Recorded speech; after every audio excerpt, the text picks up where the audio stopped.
His Excellency Denis Francis, President of the 78th session of the UN General Assembly, His Excellency Antonio Guterres, Secretary General of the United Nations, Excellencies, Heads of State and Government, ladies and gentlemen, Mr. President, please allow me to start by conveying to this august assembly fraternal greetings from Her Excellency Dr. Samia Suluhu Hassan, President of the United Republic of Tanzania, who could not attend this important session due to pressing national commitments.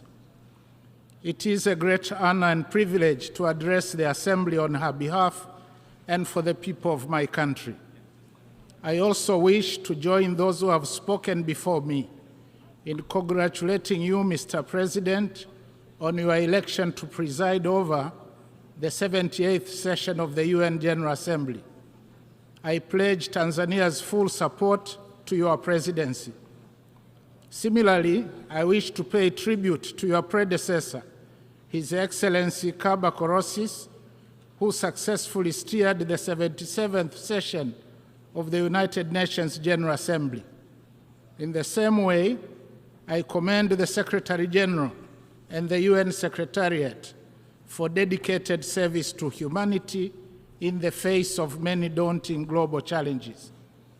Mr. President, this year the Assembly is meeting specifically in search of rebuilding trust and reigniting global solidarity.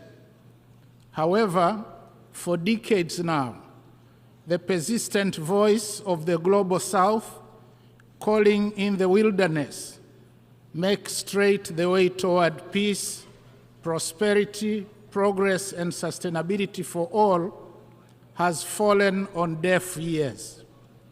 The hitherto strong historical solidarity, fraternity, and commitment to the principles of non-interference, equality between nations, and mutual benefit bequeathed to us by the UN founding fathers is withering away. As a result of this paralysis in multilateralism, we have now begun to witness shifting geopolitical tectonic plates and creation of new blocs, seeking to replace the now obviously dysfunctional world order. Trust among states has worn away, and there is erosion of the rule of law and a revert back to unilateralism. The effectiveness of the UN system and multilateral financial institutions is now being questioned more than ever before, calling for their immediate reform.